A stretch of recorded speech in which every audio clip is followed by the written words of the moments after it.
Shalom Bapak Ibu, hari ini kembali berjumpa dengan saya Pendeta Nopan Prasetyo yang akan membawa renungan pada 1 Juni 2021 dan firman Tuhan yang akan kita bersama renungkan pada kesempatan hari ini Bapak Ibu dari 1 Korintus pasal yang kedua ayat 1 sampai dengan ayat yang ke-10. Namun saya akan membaca hanya 2 ayat saja, yaitu ayat yang ke-7 dan ayat yang ke-8 demikian.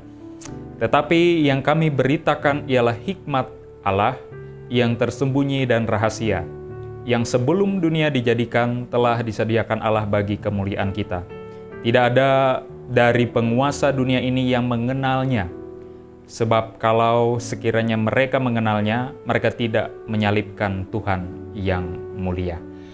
Ibu Bapak Saudara, hidup ini mestinya harus selalu bermegah di dalam Tuhan. Kita tidak boleh sombong, kita tidak boleh tinggi hati, atau bahkan mencari sesuatu hal yang memiliki pengetahuan tinggi atau hikmat yang jauh melampaui apa yang sebenarnya menjadi tolak ukur apa yang dikehendaki oleh Tuhan, itu sebenarnya tidak berkenan. Dalam hal ini Bapak Ibu Saudara, yang diinginkan oleh Tuhan adalah ketika kita bermegah dan hendak mencari bijaksana di dalam Tuhan. Nah, Bapak Ibu Saudara yang diberkati dalam Tuhan, dalam 1 Korintus pasal yang kedua ayat 1 sampai dengan yang ke-10 ini menyampaikan bahwa sebenarnya hikmat yang benar itu ketika kita mengenal bahwa Kristus satu-satunya Tuhan. Injil itu adalah kekuatan Allah, Injil itu adalah hikmat Allah. Namun bagi konteks nas ini, bagi orang Yahudi, Injil atau penyalipan Kristus itu adalah batu sandungan. Dan bagi orang Yunani, Injil atau penyalipan Kristus adalah suatu kebodohan. Sesuatu yang bodoh justru lebih besar. Sesuatu yang kelihatan lemah justru lebih kuat.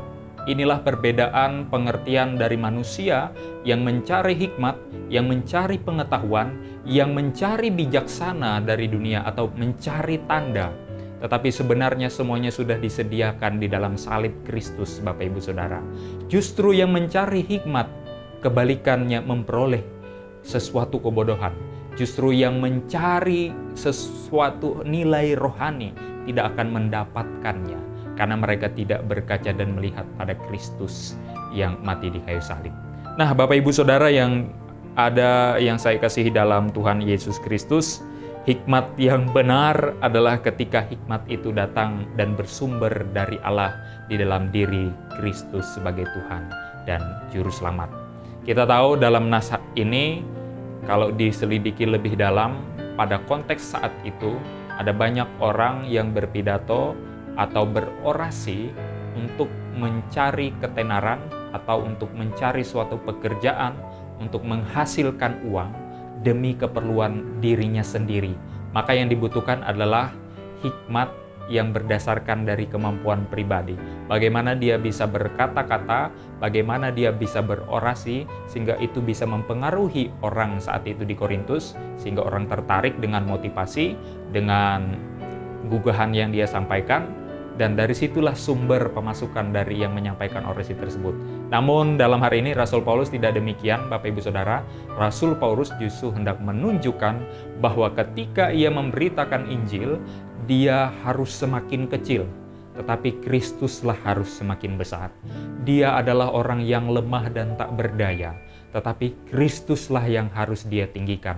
Karena dia tidak menyampaikan dari hikmat dia sebagai manusia, tetapi ia menyampaikan dalam kuasa Roh Kudus. Sehingga ketika dia menyampaikan sesuatu dalam orasi, pidato, dan khotbah yang dia sampaikan kepada orang di Korintus saat itu, maka dia tidak mengandalkan diri atau hikmatnya sendiri, tetapi dia mengandalkan kuasa Roh Kudus. Sehingga yang dia sampaikan itu adalah Injil murni.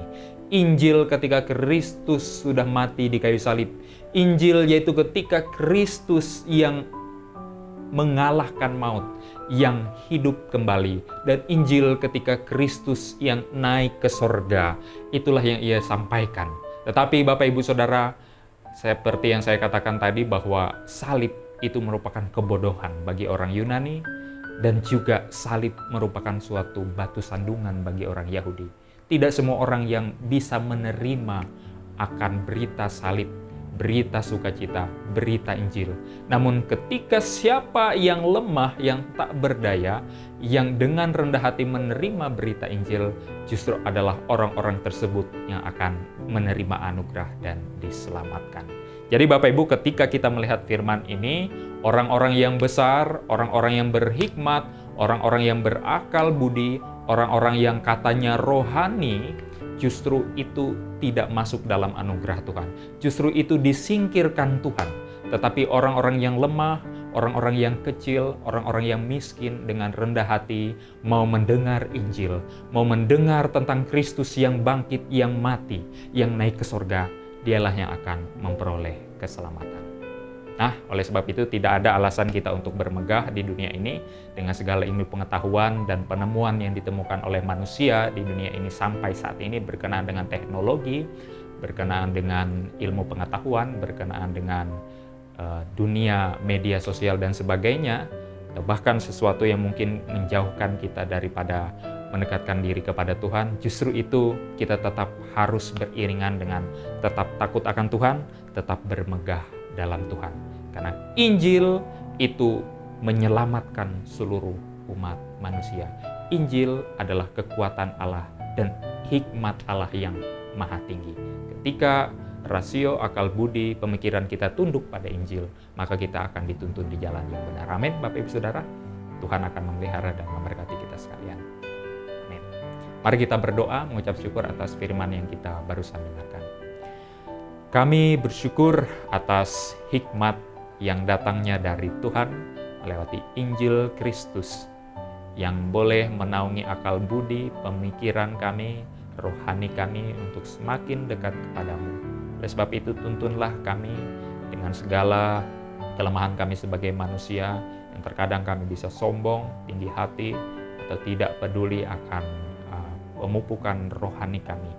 Maka oleh sebab itu dengan firman yang kami sudah dengarkan, kami mohon Tuhan menumbuhkan spiritualitas kami untuk semakin dekat kepadamu, untuk semakin terus beriman kepada Tuhan, dan tetap mengandalkan bahwa hikmat Tuhan adalah hikmat yang terutama, dan pengandalan akan Tuhan adalah satu kunci untuk memperoleh jalan kebenaran dan jalan yang lurus. Berkati setiap sidang jemaat-Mu dimanapun berada yang sudah mendengarkan firman ini, dan mampukan kami untuk menghadapi setiap situasi kondisi pandemi yang saat ini terjadi, bahkan mampukan kami boleh menjadi saksi dengan tugas tanggung jawab pekerjaan yang kami lakukan saat ini, agar kami pun boleh menjadi berkat di mana kami berada. Terima kasih ya Tuhan, inilah doa kami, di dalam nama anak-Mu Yesus Kristus kami bersyukur. Amin. Baik Bapak Ibu Saudara, salam sehat, tetap semangat, Tuhan Yesus memberkati.